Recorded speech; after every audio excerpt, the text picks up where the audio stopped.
Evan Giddings alongside Jason Dumas with you, back 12-4 as we move along here on 95.7 The Game. Appreciate everyone joining us, I should say, in the morning. Joe Spadoni, Sam Lubman doing a fantastic job. We keep it rolling right here, 4 hours. And even though, look, it's another hot day in the Bay. I know you were working hard, until like midnight, Jay? Yeah, got off at midnight last night. But it's another steamy one. I'm not sure. Again, we're kind of waiting for something to percolate, waiting for something to happen. But either way, I look forward to rocking with you for the next 4 hours. I had fun yesterday, Jay. Oh, yeah, for sure. I'm glad Sam and them got all the Giants talk out of the way. If anybody calls in and wants to talk Giants, of course, we can get there. But, man, we have... It's early July. That's like peak NBA offseason news cycle. So we're still wondering if Mike Dunleavy is working the phones and trying to make some more moves on the roster. I think Ev, me and you have been pretty satisfied with what he's done up to this point. Obviously, Klay Thompson gone, Chris Paul gone, Lester Quinones gone, presumably Dario Saric gone. He had a nice game yesterday in whatever the Olympic I don't know what the heck they're playing, but they're getting ready for the Olympics. Slovenia, dude, he had a triple-double, right? Didn't they beat Doncic? Yeah. Croatia beat Slovenia. They also played New Zealand. Do you know what they do before the game, New Zealand? No, but those Australians and New Zealand teams are something else. Like, like the haka or something? Yeah, they're like, screaming. So, obviously, we had that viral clip years ago when New Zealand played USA, and it's pregame, and they're doing it, staring at the players, and it's like Derrick Rose and Melo and all of them. They're just kind of just staring with blank faces. It was funny. They showed a clip. Guys like 10 feet away from Dario, just screaming in his face, going through his. I don't know what the right word is. I don't want to be disrespectful to people's culture. So forgive me if I don't use the right vernacular. But he's just screaming in Dario's face, and Dario's just staring at him like, I don't really know how to react to this. So that was pretty funny. So yeah, we got over international basketball going on right now. We have Summer League starts tomorrow. Yep, Chase California Center, Classic. California Classic. Tomorrow, I think we have Warriors Heat, right? Yep, at 3:30 p.m. So we will see Anthony Vereen making his debut on the bench. He's a Warriors assistant coach. And then we'll see Trace. We'll see Brandon Pajemski. We won't, I think you said, Evan, we won't see Quentin Post. Quentin Post was not on the roster. I know he was dealing with an injury when they drafted him, so it was kind of like I think I saw Dalton. California Classic game time decision. I think I saw my man Dalton report over at NBC Sports Bay Area report that he is dealing with an injury. It is not serious, but that's why he won't be available. But hey, Guy Santos, I love watching him play. Yeah, right now we got TJD, Pod, Santos, and Pat Spencer's probably the other name that people would recognize. Oh, yeah, Pat Spencer. I just saw, I think it was yesterday, the Warriors tweeted, "Happy birthday, Pat Spencer." So a belated birthday for Pat. Good dude. I covered Pat. I covered Guy. There's a couple other guys I saw on the roster, on this California Classic roster that I covered all last year in Santa Cruz doing the sideline reporting for them. And I loved covering everybody on that roster was really cool. I think Jimmy Witt is on the roster. He's a good dude. So it'll be fun. I'm going to be in the building tomorrow. Bronny, I mean, I haven't seen any reports suggesting otherwise, but I would assume Bronny will play. Yeah, you would think so. This weekend. He's got a guaranteed contract. I hope he's not too big for Summer League. You never know the way things are going. I was going to say, don't put it past a LeBron to do something. You never know, but that would be great. There's a local kid on the Miami Heat. His name is Kashad Johnson, went to San Leandro High School. Oh, that's right. Yeah. So it'll be cool to see him play. I watched him. I've been covering him very closely over the last 5 years. So, look, man, Warriors need to give me a paycheck because I'm selling this California Classic. Technically, they do give me a paycheck with the Santa Cruz Warriors. It says Golden State Warriors on my paycheck. But the fact is, no advertising. I just think if you're a basketball fan and you're itching for some hoop action, Chase Center's the place to be tomorrow. It'll be a fun day. 2 games, 4 teams, some interesting names on each roster. And while we're plugging it, it is, again, starting tomorrow, July 6th, a summer basketball showcase, the California Classic, featuring all those picks we just mentioned, second-year pros, and more. So go to Warriors.com to grab your tickets, all brought to you by Clean California. Remember, just one piece of litter can ruin the game. 0 litter is the goal. All right, that's Jason Dumas. My name is Evan Giddings. Thanks to everyone filing in and continuing to stay on YouTube and Twitch, powered by First NorCal Credit Union. Shout out to the Xfinity Mobile text line. 888-957-9570 is the number. We actually do have a piece of news today, Jay, that I think is big. I'm not going to lie to you. I think it's big because it centers around somebody we talked about ad nauseum yesterday, and I think will be, well, potentially, if the Warriors don't swing a big trade, all eyes are going to be on him this summer. And I'm talking about Jonathan Kuminga, because moments ago from Adrian Wojnarowski of ESPN, Orlando Magic forward Franz Wagner has agreed to a 5-year max rookie contract, $270 million. So 5 years, worth up to $270 million for Franz Wagner, who, of course, is not only in the same class as Jonathan Kuminga, but they are 1 pick apart. And Kuminga is also somebody that is contract extension eligible this summer. So 888-957-9570. What does that mean for Jonathan Kuminga? Franz Wagner, I think he's a good player, Jay. But Scotty Barnes has been maxed out. I think Cade Cunningham, they have already said in Houston they're not going to max out Şengün or Green. But what does that mean for Jonathan Kuminga? And what does it mean for the Warriors? It could mean a multitude of things.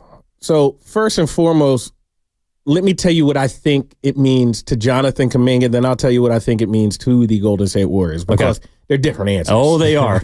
And right now they might be far apart. I know Jonathan Kuminga, for better or for worse. I'm not giving my opinion on whether I think he's right or wrong. I'm just telling you what I believe he thinks, just off covering him and knowing him pretty well, relatively speaking. He's one of the guys on the team who I actually, every time I see him, we have a good conversation. We chat. We talk about things outside of basketball. He knows my interests. I know his interests. I go and watch his brothers, cousins play at Bishop Reardon, because I had another kid who I've been following at Bishop Reardon, so I've seen him at Reardon. They pull up the games too. It's cool. Yeah. I've sat next to him at Bishop Reardon watching a game. What I know of Jonathan, he's an extremely confident person. Not cocky. He's not. He's not a cocky guy, but he is confident. He believes in himself. He always has believed in himself. And like we said, and I think we were talking off air, I'm not sure you said this on air, but you said to me that you get the impression that he works really hard, too. He works at it. I think so. No, he does. He does. From all things considered, everything I've been told, he works at it. There was some curiosity about his work ethic after his rookie year. Mm-hmm. And it was even questioned by some people. Stephen A. Smith brought it up. Yeah, Stephen A. Smith. Close with Joe Lacob. Stephen A. Smith, for everything he is, he's mostly an entertainer now. So, sure. But don't get it messed up. He has sources, and when he wants to put his reporter hat on, he can probably do it as good or better than majority of reporters in the NBA. I grew up on Stephen A. Smith when he was the Philadelphia 76ers beat reporter for the Philadelphia Inquirer. Second to none as a beat reporter in the NBA. If Stephen A. Smith wants to be a reporter, he can put that hat back on. He's not a reporter anymore. He's just an entertainer, and he kind of likes to hear himself talk. But my point is, when he says something specific like that, don't just throw it out the window. He's probably been told that. And I'll actually be honest, I was kind of told similar things. So anyway, I think Jonathan Kuminga heard that loud and clear, and there has not been any questions about his work ethic since then. To answer the question, what do I think it means for Jonathan Kuminga? Kuminga's going to look at all his peers and say, I deserve just as much as them. And the only reason I might not have as much equity as they do in this league and clout is because Steve Kerr has not given me a chance. So I need that max rookie contract too, or you need to give me somewhere who will give it to me. That's just Kuminga's perspective. Warriors, I think it's going to be the same as those people in the suits were in Houston with Sengun. Can't do it. Can't do it. At least not yet. You're going to have to play out this year. We're going to see. I mean, that's Joe Lacob. I mean, he made Steve Kerr sweat it out for a while before he got a new deal. Bob Myers and him, before Bob decided to step down, they were going to it. Draymond Green waited to the summer of his free agency. He signed that 4-year for $100. Like, wasn't it like 2 days before free agency actually started? Yeah. It was really soon. Yeah, it was early. Even Steph Curry. I remember I asked Steph a couple years ago before he signed that extension, like, hey, what's up with your contract? And Steph was just like, we haven't really talked about it yet. Who knows if Steph was telling me the truth or not? Obviously, probably had talked about it. But my point is, he didn't go sprinting to Steph years before he needed to. It kind of got down to coming up. All right, we're getting down to it. So why the heck would he do it with Kuminga? He's not going to. We know, just based off history, Kuminga's going to have to play this year without getting that rookie extension. Now, if Kuminga's on the roster and all of a sudden Kuminga's averaging 24 points per game, playing really well, then they'll have that conversation. And I think it's certainly possible. Kuminga, I think, could be primed for a big year. Now, me and you are kind of on the same page. Will those numbers be hollow? Yeah. Or will they be like winning numbers? Because we see so many people in the NBA. Doesn't mean you're not talented. It doesn't mean you're not good, but a lot of empty, hollow stats. And like, Kuminga had good stats last year. I'm not sure how much he contributed to winning. Good point. If that makes sense. I think I'm not saying he was out there hurting them. No. But you know what I mean? He definitely had a stretch. I mean, when they went, what was it, like 15-5, when they went to that front court of Wiggins, Kuminga, and Draymond, I thought he was contributing to winning basketball, but to me it was a little unsustainable just because playing Draymond at the 5 for 30 to 35 minutes at his age wasn't going to work. Yeah, and you can make a case it was more because of Draymond's ability to play the 5 than Kuminga's ability to kind of slide to the 4. And you'll never hear Draymond complain about that. He won't publicly. He probably won't even privately to the coaching staff because he's a prideful guy who take my lunch pail out there with me to work and just get after it. He doesn't feel like guarding these centers for 40 minutes every night. I know he don't. Oh, hell no. He's given up a half foot sometimes in like 50 pounds. Yeah. No chance. And the crazy thing is he does a pretty good job at it. But yeah, he's good at it. Yeah, it's just the wear, the tear. Yeah, he can't guard 5s all season. He just can't. I mean, he can, but it's not good for him. No, I wouldn't expect him to play a whole season doing that. And I think that's why the emergence of Trace Jackson-Davis was so important. But of course, the consequence of it, or the guy that kind of got bumped off, was Kuminga. Mm-hmm. Now, it also coincided with him getting hurt, and he had, a little bit of a knee thing.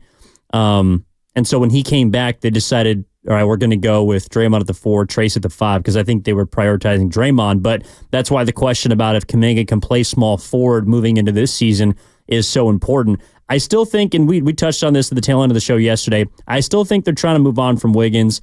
I still think they're trying to clear a path for someone like Jonathan Kuminga. But I think this is why the Franz Wagner extension, and again, for those that didn't hear, Franz Wagner and the Orlando Magic have agreed to a 5-year rookie max contract that is worth up to $270 million. I think this is fascinating because there are so many angles to this that don't just include Kuminga, but also, Jay, we were talking yesterday about how the Warriors would be able to make a move. Well, if Kuminga's a player, and I think you're right, like Kuminga is somebody that probably looks at Franz Wagner as like, dude, I'm better than him. I just don't get to play as much as he does. Right, 100%. And to be fair, I mean, Wagner last year, he contributed to winning basketball, but he wasn't their best player. He had a pretty bad postseason, too. He did. It was his first, and he's still young, but over the course of the season, he shot below 30% from 3. Like, he didn't even average 20 points per game. I don't think he played even 35 minutes per game. So Orlando's a place where I think you do have to overpay a little bit to keep people there because it's not, a money market. No one's lining up to get to the Magic. So it's a smart investment by them. But also, if you're Kuminga, you say, dude, if I was in Orlando the last 3 years and had a chance to play 30 minutes a night, like I'd be putting up equally as good numbers, if not better. He would.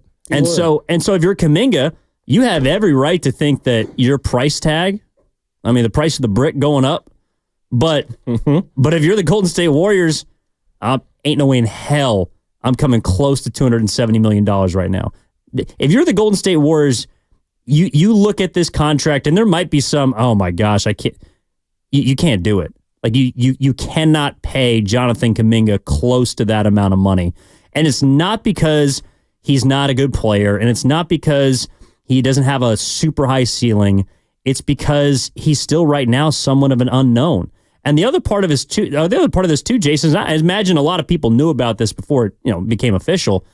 If you're a team that is trading for Kuminga potentially, if you're the Clippers, if you are the Jazz, if you were the Clippers, if you are the Jazz, if you are New Orleans, because Ingram was a name that was floated yesterday. If you're any team that has an inkling to get Kuminga, because he's the centerpiece right now in all these trade talks for the Warriors, and you hear that he wants to be maxed out, that might actually deflate his value. Yes and no. I mean, it just depends. Unless you think he's that good. Well, it's also, if you're a team just looking to rebuild, they're not, who cares about your payroll? Like, I mean, obviously, most of your players are going to be low salary players because you're trying to bottom out. If you have one guy like Kuminga who might, in theory, be maybe a little overpaid, like, at least you get 2 years to look at him, and maybe all of a sudden you hit gold with him. You know what I mean? So, I mean, yeah, his trade value could go down on that number with certain teams, but for a team like the Clippers, I don't think it would, because the Clippers are about to bottom out. I have a feeling they're about to bottom out, and they're going to be a lottery team next year. And, it's probably not going to happen. He's not going to get that extension here. Joe Lacob, can you imagine Clay? All of a sudden, Kuminga gets his rookie max extension. He would not be happy about that. Even though he's out of sight, out of mind at this point, it still would rub him the wrong way, I would imagine. But $44.8 million per year. That's the annual right now. It could be worth up to $270 if he makes an All-NBA team, Franz Wagner. But which ain't happening. I don't think so. No, he's not one of the 10 or top 15 top 15 players. No, not close. But he's still right now a $45 million player, Franz Wagner. I feel like they just had to do it. I mean, even though, no, they didn't. Houston said, no, we're cool. No, well, but that's the decision about Kuminga, too, is Wagner's on the same timeline. Like, he's still got one more year left on his rookie deal. Orlando might also be a place that's, it's more difficult to keep and maintain stars or just players in general. Yeah, that's true. So that could be a reason why they overpay. But again, if I'm Kuminga and I'm saying, I understand their situation. The Magic operate on a different plane than we do. We're the Warriors, they're Orlando. It might be easier to get people over here than there. But at the same time, it doesn't change the fact that this guy has established a market for himself, and I think I'm in that same class. Absolutely. I mean, yeah, Wagner has a little more clout and credentials than Kuminga does, but like you said, he's just had more opportunity. I mean, Kuminga is also an NBA champion. You know what I mean? Like, Wagner's never going to win an NBA championship if I had to bet. In Orlando. Yeah, never in Orlando. I mean, maybe if he gets traded somewhere, sure. But Orlando's not winning. Even though Orlando does have a nice roster, if they get if they were able to get Paul George, I think they would have been like a top 4 team, top 3 team in the East, and could maybe make it out. But I mean, they were a top 4 team, I think, most of the year up until towards the end. I mean, they won 47 games, one more game than the Warriors, but obviously the East is a little bit easier to compete in. They took the Cleveland Cavaliers 7 games in the first round, and pretty much their entire core is beneath the age of 25. I mean, Jalen Suggs, Franz Wagner, Paolo Banchero, Wendell Carter Jr., Cole Anthony, Markelle Fultz, I guess Mo Wagner, the older brother, is 26. But you added KCP. I mean, they pretty much have the exact same team coming back at this point, and all of them are extremely young. So I see what Orlando is trying to do, but again, I wonder what it means for someone like Jonathan Kuminga and what it means for the Golden State Warriors, who are still, as we speak, trying to figure out, I think, how they can improve this roster and swing a trade.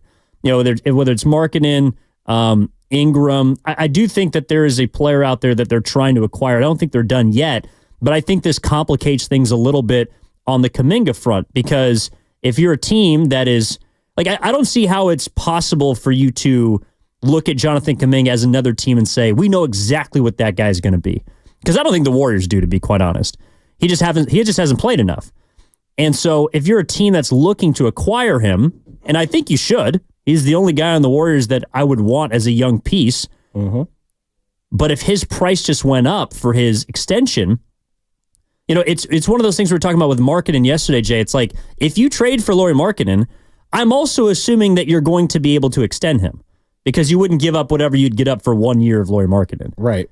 I'm imagining it's the same for if you're taking Kuminga, that if you trade for him, you assume that you're going to keep him. So, and this is one of those things where I self-admittingly don't know all the rules. I try not to act like I do. So next year will be Kuminga's final year of his rookie deal, correct? Yes. And so after that, he just becomes an unrestricted free agent? He becomes a restricted free agent. That's what I thought. So, yeah, so you can match. So then they can match. Okay. Yeah, they're gonna take that to the line. There's no incentive on the Warriors to, unless they think Kuminga will be so disgruntled, it'll just mess up team chemistry. But, which I don't think will happen. I think, obviously we know Jonathan is not afraid to share his opinion.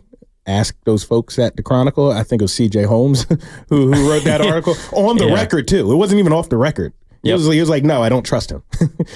So, I mean, like, Jonathan Kuminga is not afraid to. I mean, there was the report this most recent year where he didn't. I mean, the quote was, it was from his camp. It wasn't from Kuminga, but it was basically J.K. doesn't believe that he can develop under Steve Kerr. And it was completely fair.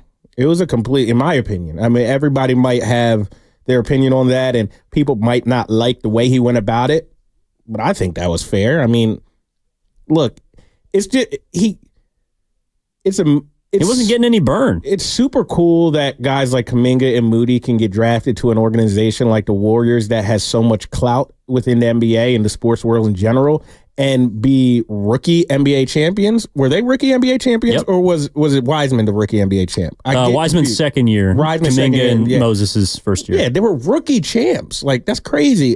They didn't get meaningful playoff minutes, but they both even got some minutes, some burn, like some spot action here and there. Spell this guy for the last 2.5 minutes of the quarter. This, that, and the third. Moody got minutes in the Western Conference Finals. I remember that. So like they're legitimate champions. They helped the team win a championship. Obviously, they weren't regular rotation minutes, but they were getting their burn here and there. Not many people can say that. So it's cool that they got that experience, but then they also look at their fellow draft classmates and they're like, damn, these dudes have all the opportunity in the world that I haven't really gotten. Now, Steve Kerr might be able to say, no, I've done this, I've done that, but we know especially Moses, he has not gotten regular rotation minutes to the point where he can actually prove himself and develop a name for himself around the NBA, which in turn gets him paid. Mm-hmm. Just hasn't had that.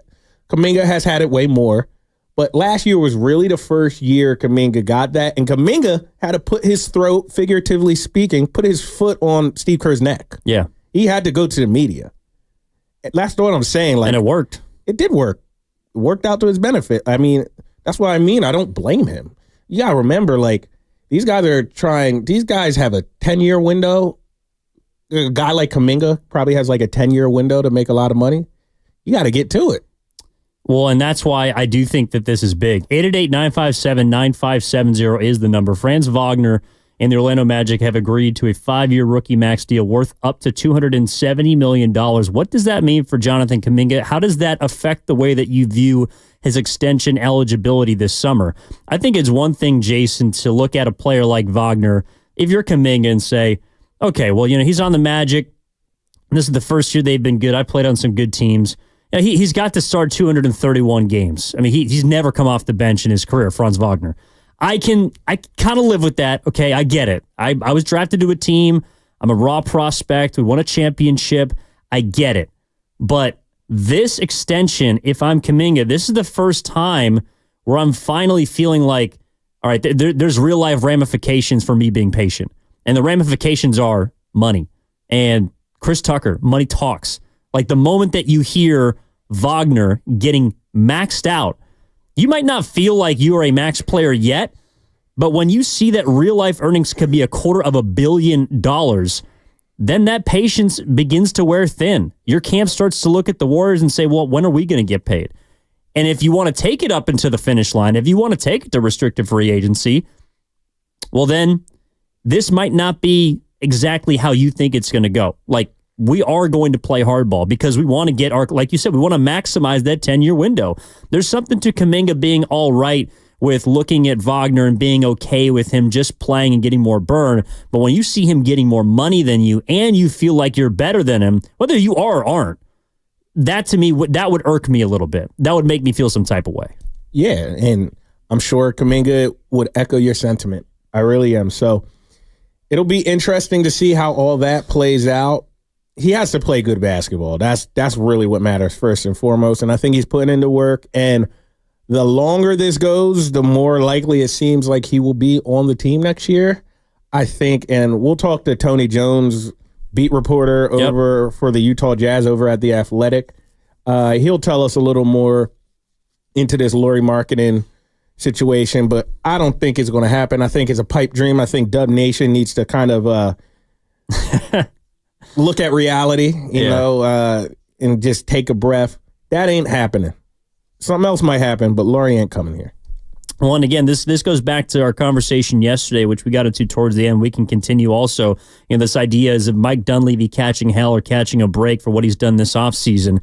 Evan Giddings alongside Jason Dumas on 95.7 The Game. When we come back, we'll continue to discuss what this deal means. Franz Wagner's for Jonathan Kuminga. What is his future? Is it in Golden State? Is it as a restricted free agent? Is it as a trade piece? Is it for Markkanen? Is it for somebody we're not thinking about? How can this Warriors team get back to where they need to? Or is that even on the table? And then a little later on, because we got the Team USA practice starting up, I saw Steph get to Las Vegas this morning. Now, how are the Warriors going to sell Steph Curry on this offseason right now? 888-957-9570 is the number. Dumas and Giddings back with you on 95.7 The Game after this. Safe, reliable flow of water